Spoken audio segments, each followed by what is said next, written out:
It's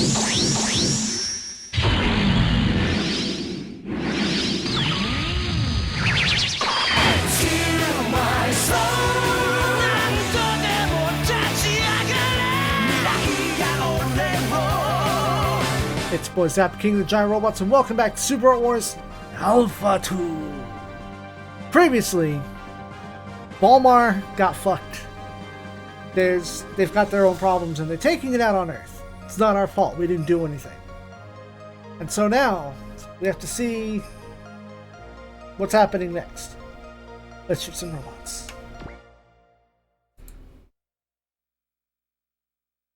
We are streaming, so I may address the chat now and again. Richter has just heard about his little sister Erica being completely missing. Barbas. I'm gonna fix his name.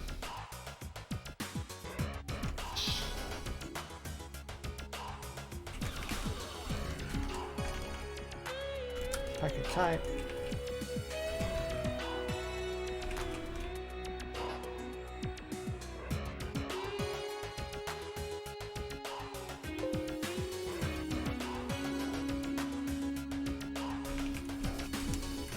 Alright, anyway, as I was saying, Barbas apologizes and says that she seems to have strayed outside of the meeting on Mars and gotten caught up in the fighting. Risa figures that the Earthlings may have captured her, and Barbas says that means she should, well, still be alive. Richter, the short-tempered, tells him to shut the fuck up, demanding to know why Barbas even expects her to live longer in the hands of the miserable Earthlings. He's sure that Erica, a proud barn woman, would have taken her own life rather than suffer the indignity of being captured by the humans. Richter orders Barbas to forget about his sister, but Queen Attendant Margaret intercedes, asking if Richter really intends to abandon his only sister. Richter will have none of this shit, and his one and only great duty is the invasion of Earth. She finds this greatly lamentable, wondering how sad the late ZEON would be at those words. She then asks how borrowing aid from the unfathomed allies like the Zayla and the Boazon constitutes barn pride. Risa also tells her curtly that if she's Richter's and Erica's mother, she's going way too far. Richter claims to still be worried about Erica, but his duty comes first, and he trusts that Erica would understand this. Risa reports the Earthlings seem to be engaged in combat near their homeworld, to which Richter sees as a good chance to attack them. He orders Risa to cooperate with Bergen and hasten the readiness of the first invasion wave, and has Barbas pursue the Earthling ship. Margaret can only pray that Erica is alive and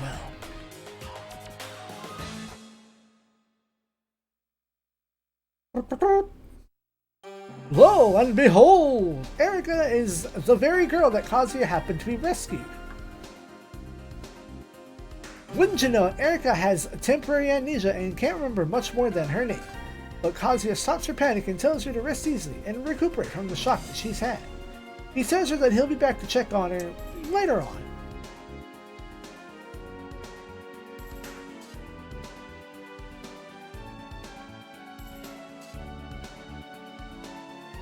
Richter asks that Robot Nanny OVA look after her as he breaks the news of her condition to the rest of the crew.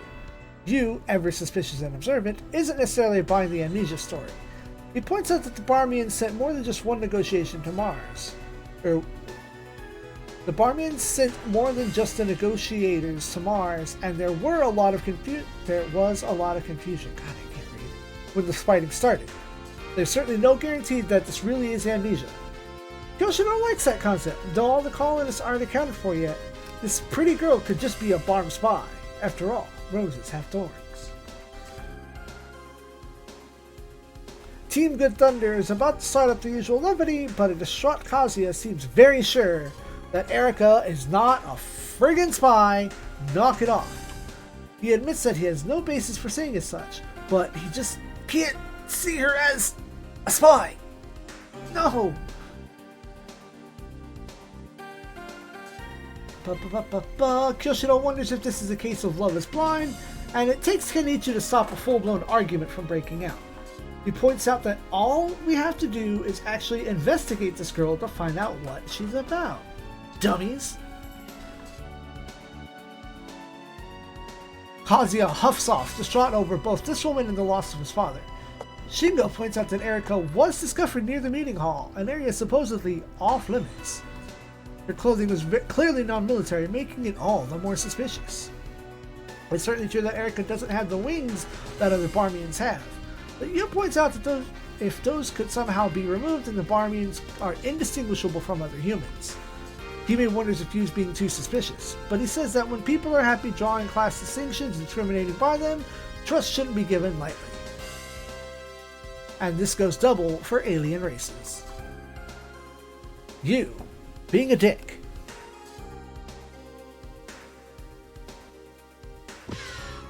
As promised, Kazuya has gone off to see Erika, who hasn't changed in the last, 5 minutes since we saw her. Omiya goes back to hang out with Kenta. Kazuya gives Erika a present, a flower from the Daiku Maryu's gardens. Erika marvels at how pretty it is, and Kazuya does the same for how pretty she is. Ooh. Kazuya says he's glad to see her finally smile, and she's very touched by his kindness, and sees a certain loneliness in his eyes. Kazuya admits that his father was killed on Mars by the Barmians, and angrily says that he will never forgive the Barmians who killed his peace-loving father as a treacher. Huh? I know that's a word, but it doesn't feel like it's the right word to use here. He tells her that her amnesia is also a result of the Barmian attack, and he intends to find and defeat them all. Erika asks if that would truly make his father happy, saying that while she doesn't know the circumstances of his father's death, a peace-loving father might not be overjoyed at the thought of revenge on his behalf. Kazuya, amazed, realizes that she's right on the money, and is raged he had lost sight of all of his father's teachings. Erika apologized for saying so much, but has been unable to bear the sight of sadness in Kazuya's eyes. Kazuya thanks her instead, saying that he feels as though her words opened his eyes. Of course, his father wouldn't approve of him fighting for revenge. Being with her has made him feel honest, and himself for the first time in a while, and Erika inwardly feels the same about him. Very strange feelings, to be sure. Relina's explains to Daimonji that Leon's death was clearly a plot from the Barmian side. Earthlings have no reason whatsoever to pull something like this, and the only ones with the opportunity to even actually poison the drink were Barm delegates, meaning that whomever the plotters are simply used the conference as an excuse to foment the war. It would be quite reasonable to assume that there are Barmians opposed to the peace talks in the same way that Miwa is. That bastard Miwa. Unfortunately, a nearby Jupiter transport ship has just come under the fire from the Barm. And all ships are supposed to be staying away from Mars airspace? Daimoji can't ignore its call for aid, and Pete orders all non-combatants in Central Block in preparation for Baturu. Stage 13. Shinobi Yori Rinjin. Neighbors creeping closer.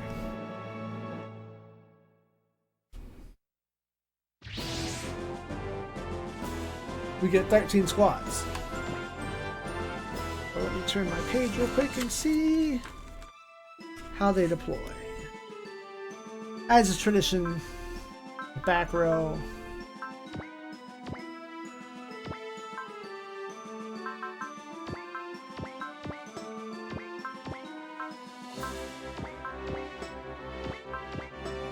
Stop double tapping buttons.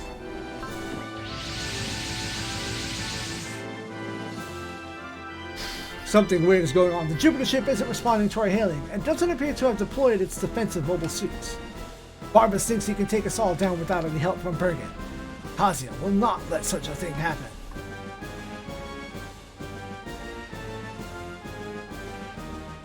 Informing Barbas that our people never intended to fight the Barmians from the outset, but if they insist on fighting us, he'll go on fighting not to take revenge for his father, but protect his comrades on Earth. Barbas is down with this, saying that by taking you all down, he'll make reparations for Leon's death. And thus, Hiroshi is pissed, who accuses the Barmians of being the ones who planned the assassination themselves. Barbas, apparently not one of the conspirators, says that his people were the ones in the first place. Why would they assassinate one of their own? Hiroshi points out that he had taught had the talks failed or not happened at all, our people knew the Parmians would attack in full force. Our side had no reason to want the talks to fail. Marvis actually managed to grasp this concept, and Kazuya opinionates that his father and Leon were killed as part of some interesting Parmian plot. Marvis figures that none of us would ever assassinate someone so outstanding as Leon. But, as he points out, it's precisely the understandingness of that put his life at risk. He says that there are plenty of people who would manipulate nobles for their own deeds. And all the more if they can grab power for themselves. Hilly tells Remy that it's unlikely that it's unlikely to be Leon's successor, who doesn't seem to be one for sleight of hand like this. Barbas, unfortunately for him, is just dumb enough to figure out that, it's a sword bolt! You did this! Destroy everyone in 7 turns. Ruin their day. Yeah, I don't think that's going to be an issue.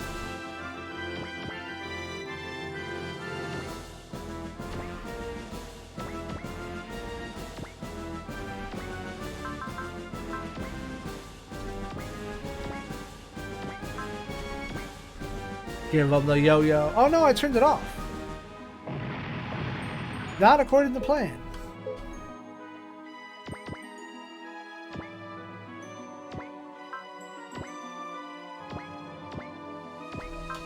There we go. Now I can look at chat again.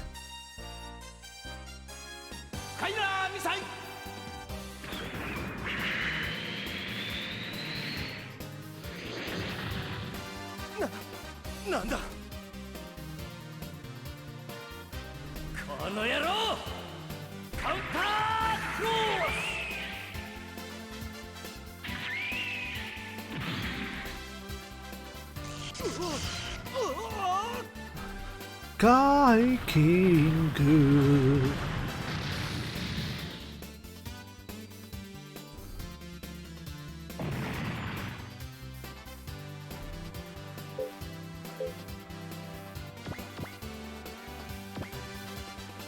Nope.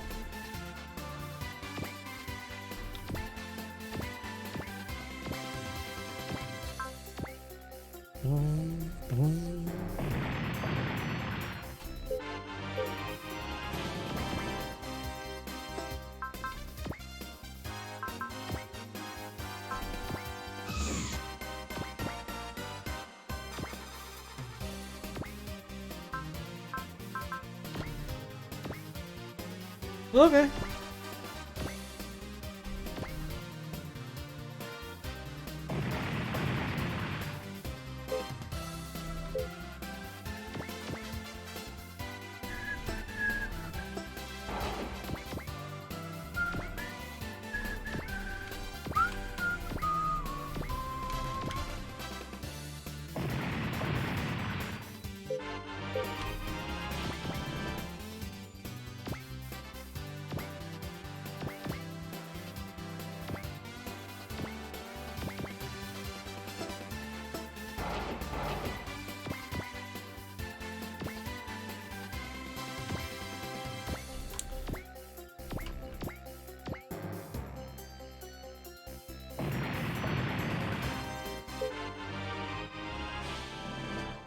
Oh, I didn't use any pilot points.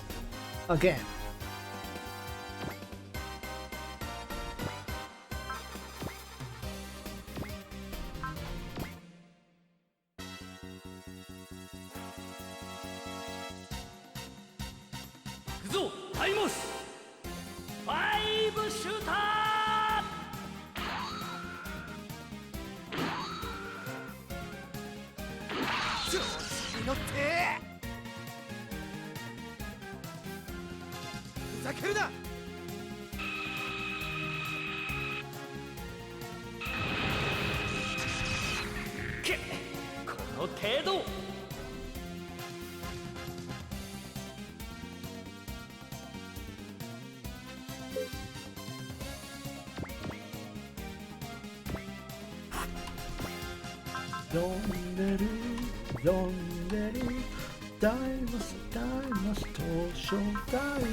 5の力見せてやるぞ。セーンナックル。うわっ、うわっ。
Oh wait, no, that's a waste.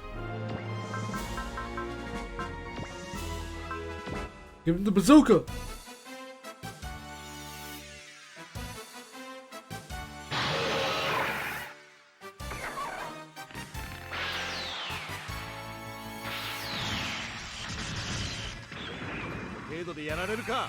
Wow, かっこいい。やろう。逃がすもんか。勝負は一発。スペースバズーカ。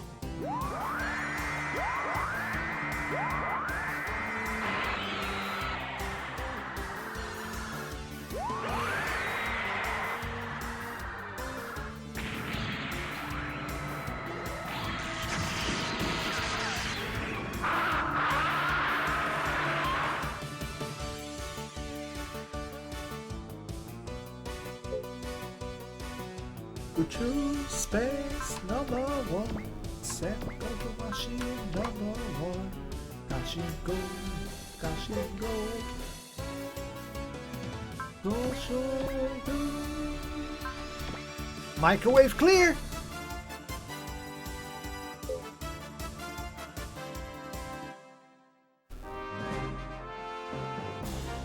Ba-ba-ba-da-da-ba. On round 2, Erica starts to recognize those Barmian robots, but she doesn't quite remember clearly, or she doesn't want to remember.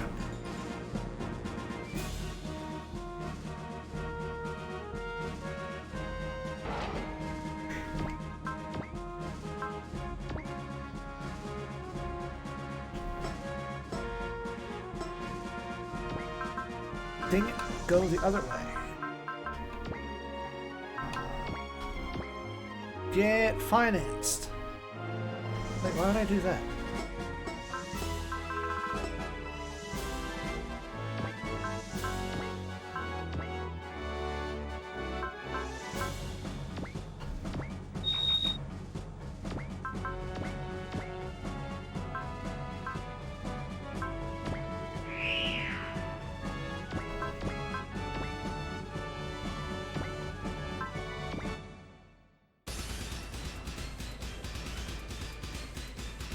Hey, Choa! Do a flip! 生かして返すわけにはいかない。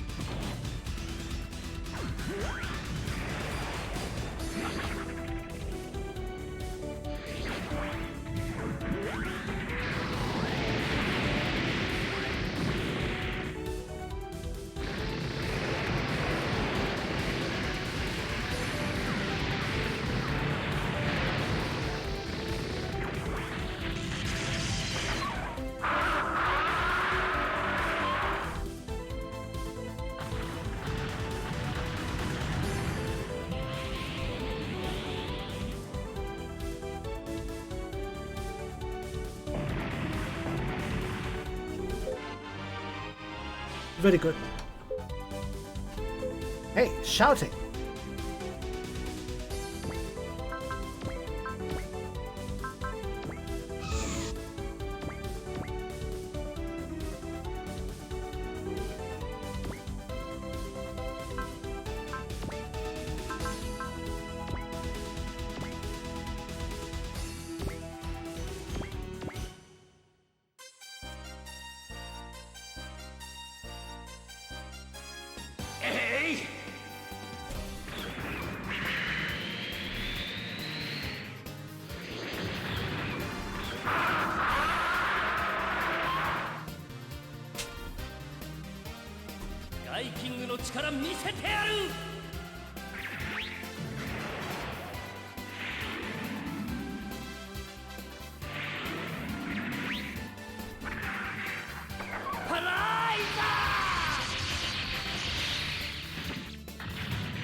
Oh, it has XL of its own now. Neat.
Happening again.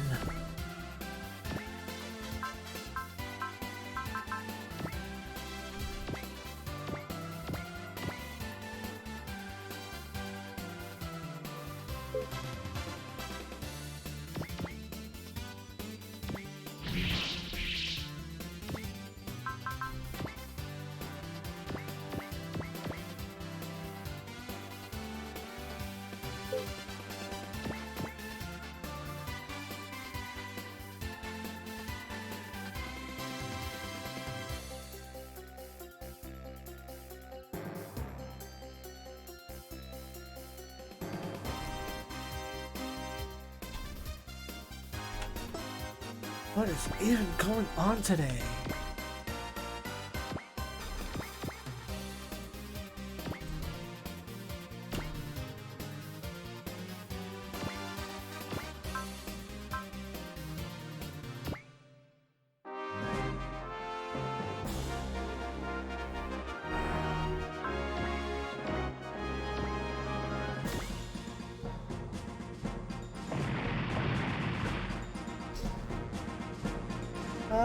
They're biomechanical, and the logic behind them working in space is that they're capable of surviving the depths and pressure of being at least a mile undersea. So their barriers, the chakra barriers, are like, oh, well, if we can work underwater, we can work under space where there's zero pressure.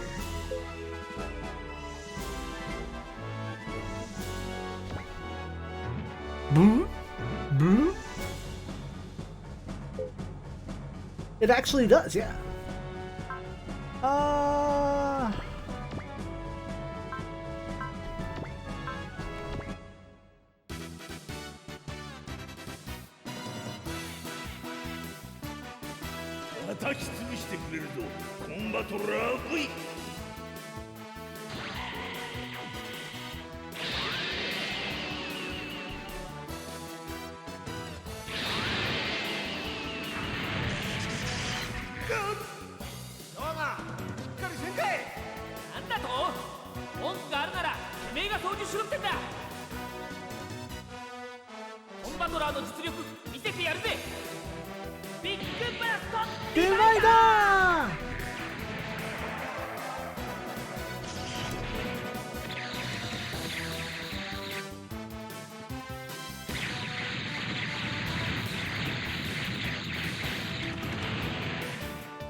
Get rid of some of them support units.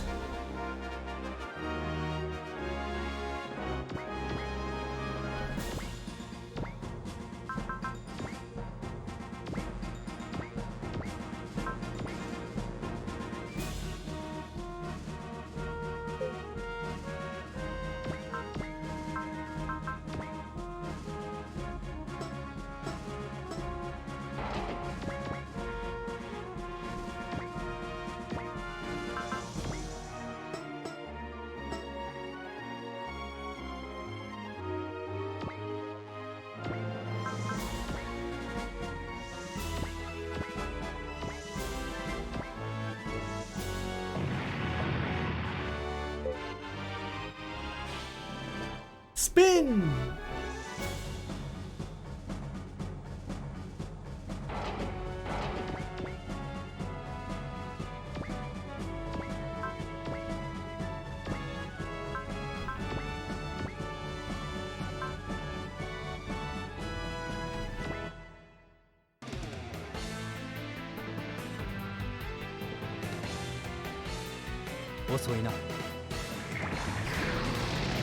That is a thing to learn from Yamato.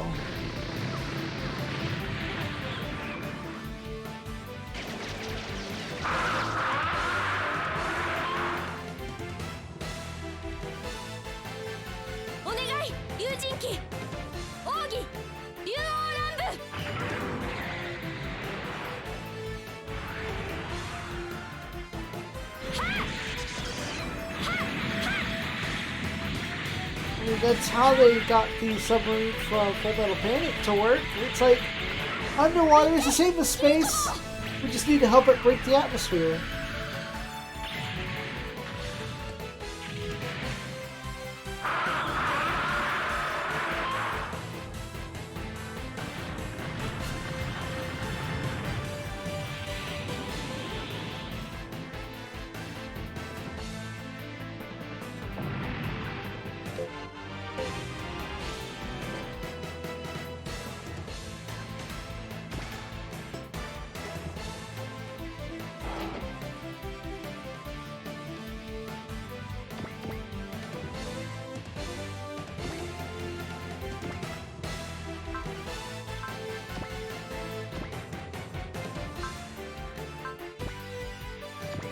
Boss. Time for boss. パトラービーム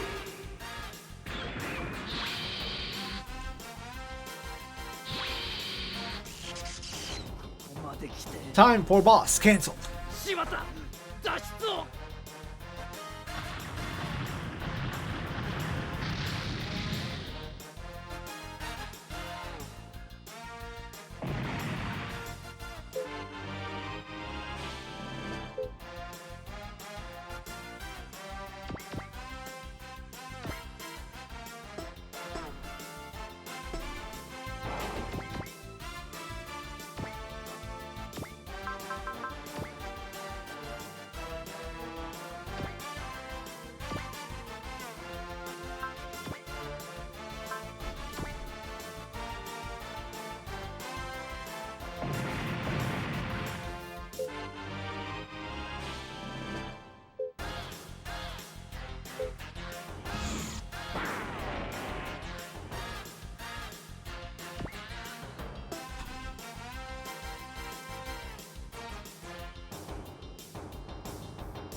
Trying to fight through my dang narcolepsy. I do apologize.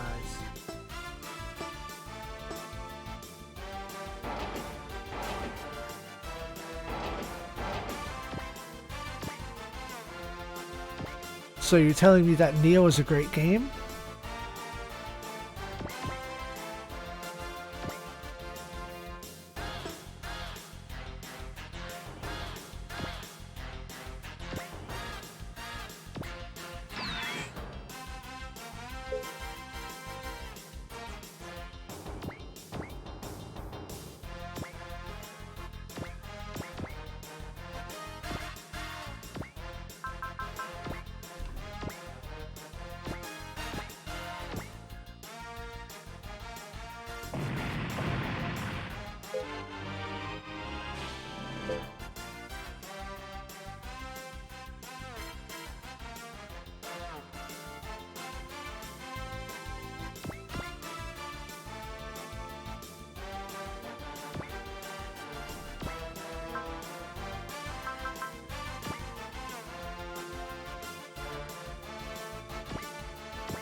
I don't know, I haven't played enough of T to know how boss works in T.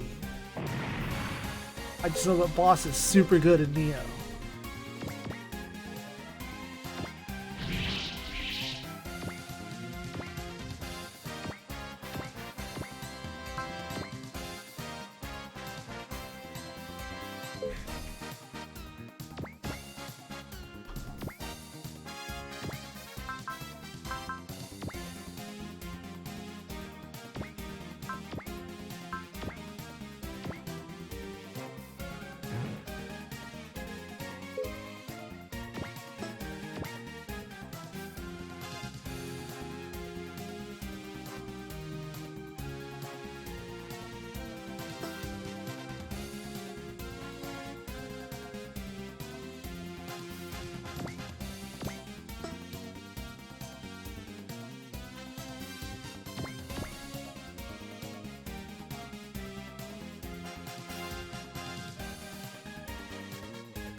No boss in tea.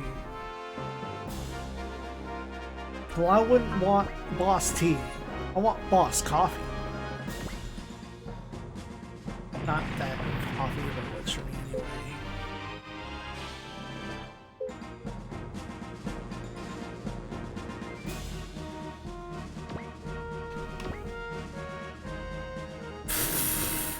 You missed, really? That's what we do, we miss?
Nice.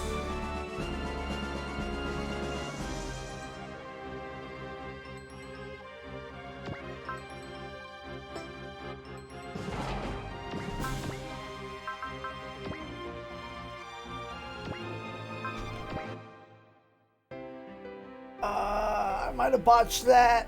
I'm hoping it doesn't kill this battleship. But it is.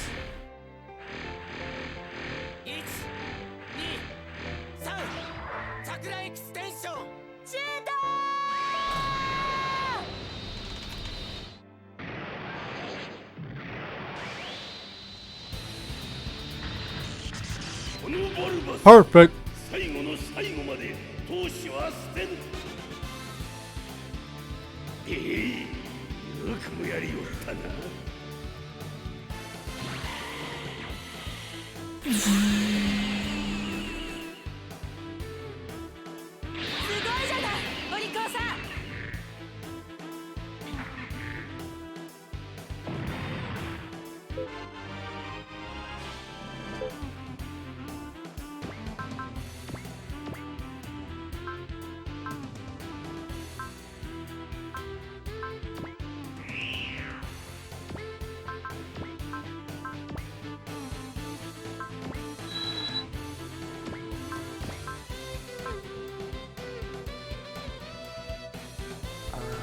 Have the requirements for overkill.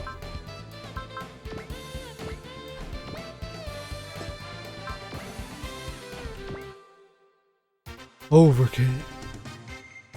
Nelly Brain model kit is actually a very ancient P Bandai model. They made a Hime Brain, and I think they made a regular release U Brain. But the Nelly Brain, I definitely remember being P Bandai. So, good luck. I have a Hime Brain model kit.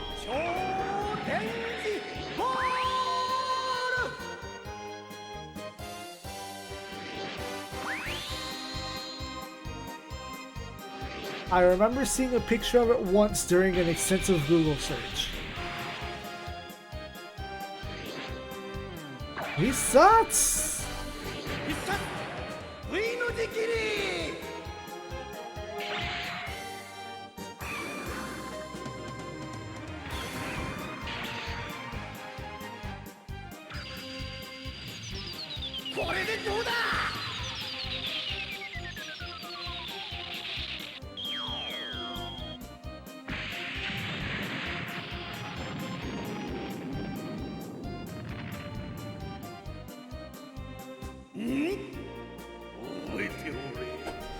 Well, I could be wrong, and it could be that the U-Brain was the P-Bandai kit?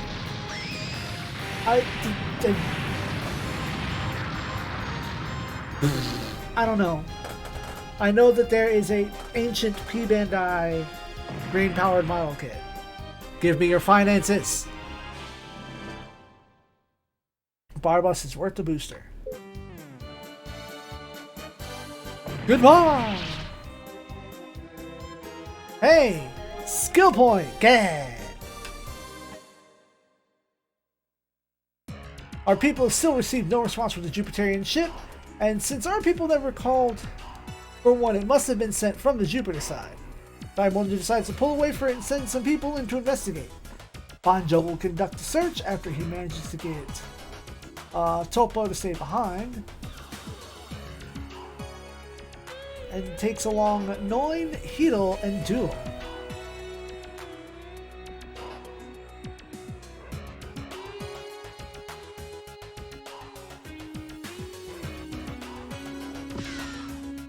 But it is then that this man, Kalas, shows up in a restricted area and offers to come along as well. Banjo demands to know why.